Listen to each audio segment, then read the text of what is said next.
Hello everyone and welcome to another How Lou Sees It review.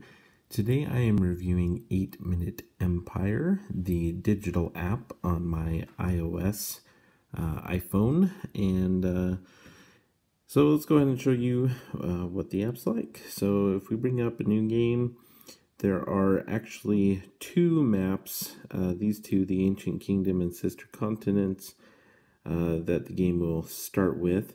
If you create a login account for multiplayer and everything and sync it up, you'll also get the old Europe map. And currently they have a sale, 30% off all the maps, so you can get all the maps for $5, or you can purchase any of these for $2 each. There is also the Mountains expansion, which I have not purchased at this point. But may consider it. The game is actually very well done. Let's go ahead and just choose one of these, and we'll go ahead and make a computer here for us and hit play.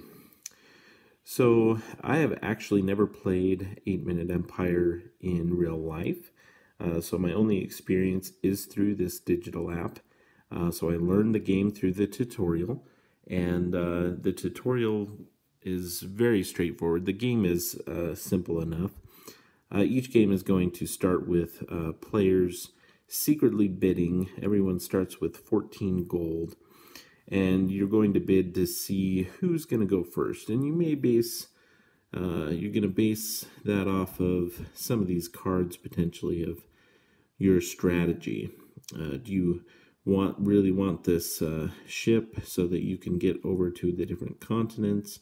Do you really want to get this gem card, etc.? So we'll go ahead and just bid one and see what happens. Oh, we won. So at this point you can choose who's going to go first. So it's not bidding, the winner doesn't automatically go first, you actually get to choose. We'll go ahead and go first.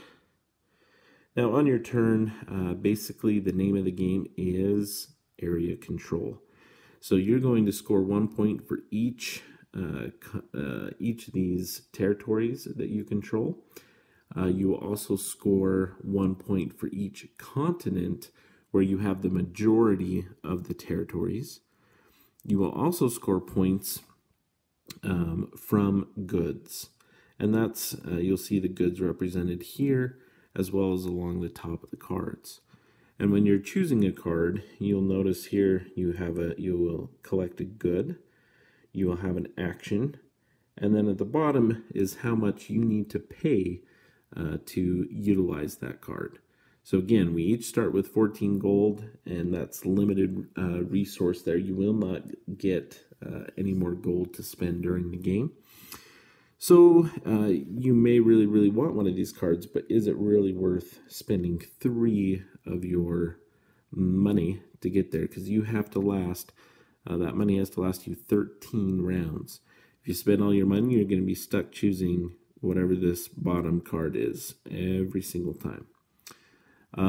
Here as well, it shows that you have 3 cities or fortresses, I can't remember what they're called in the game specifically.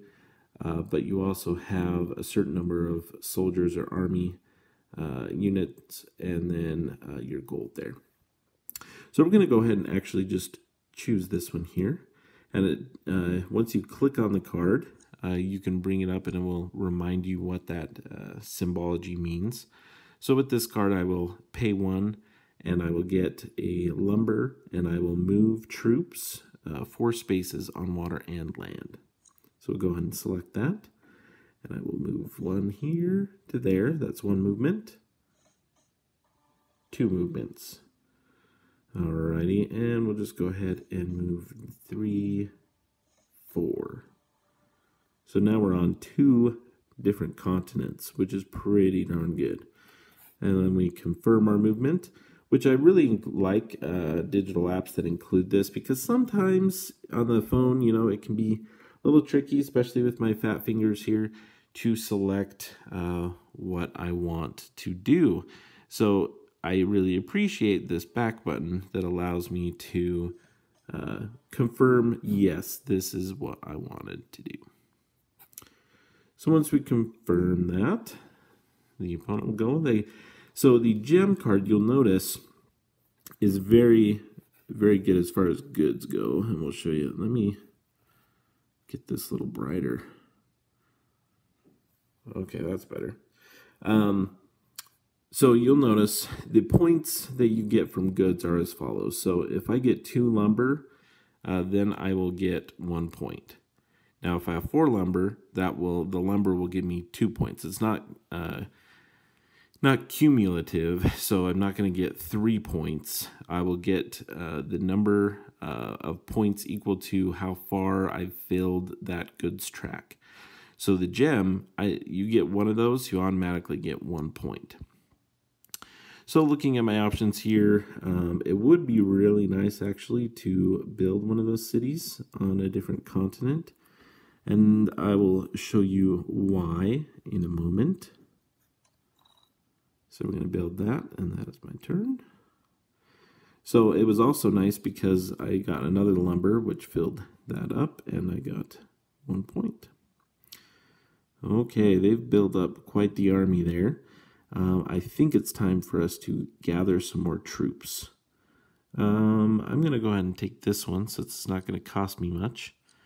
And now recruiting troops, what you can actually do is you can only add troops to this starting tile where there's a kind of a neutral castle, I guess, if you will, and then these cities that you build. So I'm going to go ahead and add my guys over here.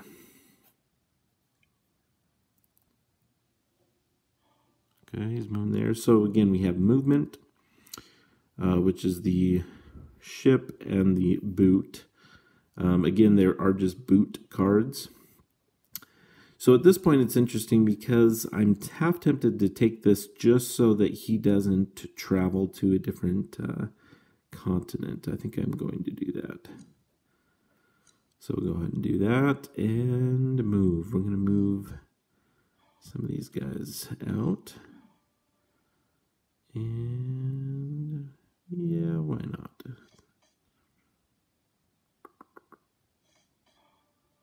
Okay, those are my movements. Okay.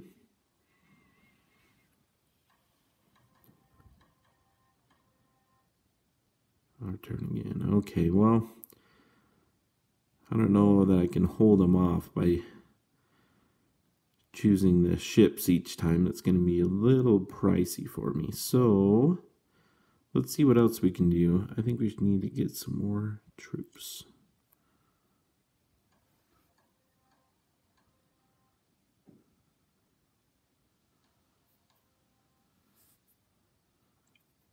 Not surprising.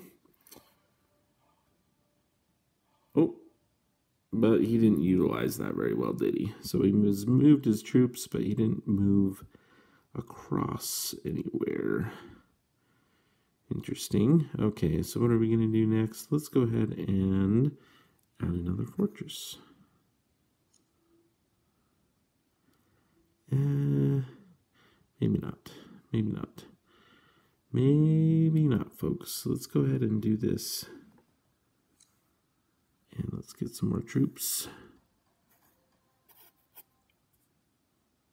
Okay, let's see if he comes across. Nope, he's just going all out on that one area. Well, we do need to start moving out, so let's go ahead and choose this one. We're going to start spreading out a little bit.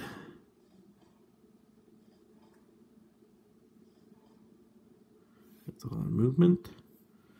And the game progresses just simple as this. You'll notice that on the bottom of each of the players, it will show you I have 4 points currently from my goods, 2 from the ore, and 1 for the lumber, and 1 for my food or carrots.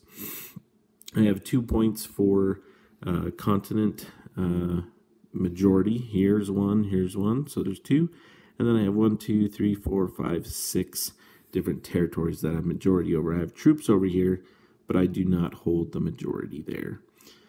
This is a wild, so it will progress in one of my goods tracks as I wish there.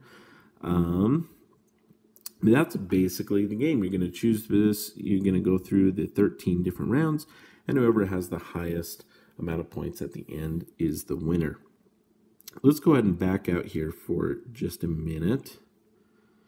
The one thing I did want to show you that I think is great is there is a colorblind mode that you can turn on. And what that does, and you can zoom in and zoom out on these maps as you need to. So you'll notice with the colorblind mode on, I actually have little symbols next to the players as well. So I don't have to rely solely on the color anymore, and it helps differentiate that. I myself am not colorblind, but I do appreciate that they've added that in there. There is also online play, and so once you've established an account, you can come in here and you can create rooms and join any open ones. Now again, if people create online maps that include some of the ones that you need to purchase, you will need to buy those maps before you can actually play. And you can go ahead and make private rooms, rooms with passwords. So if I choose this, I can go ahead and add a time limit, add a password so that I can have a friend come join me. And that's basically it. There is some achievements as well. There's 75 in here. And so you can look at which ones you've unlocked. You can look at any of the new ones, the newest ones you've unlocked. Lots of different things to kind of steer for and try to accomplish. So that is 8-Minute Empire, and a fantastic digital app. I've really enjoyed the game, and it has a similar Risk type feel, but it's very streamlined, and it's each of those cards, the amount of money it costs, the goods, and the action, and then sometimes you're looking at your opponent, and you may need a different card, but it's actually more vital for you to take a card so that your opponent cannot use it. There's just a lot of strategy to it, and it plays very, very quickly. And so I've really enjoyed 8-Minute Empire on my iPhone. And that is how Lou sees it.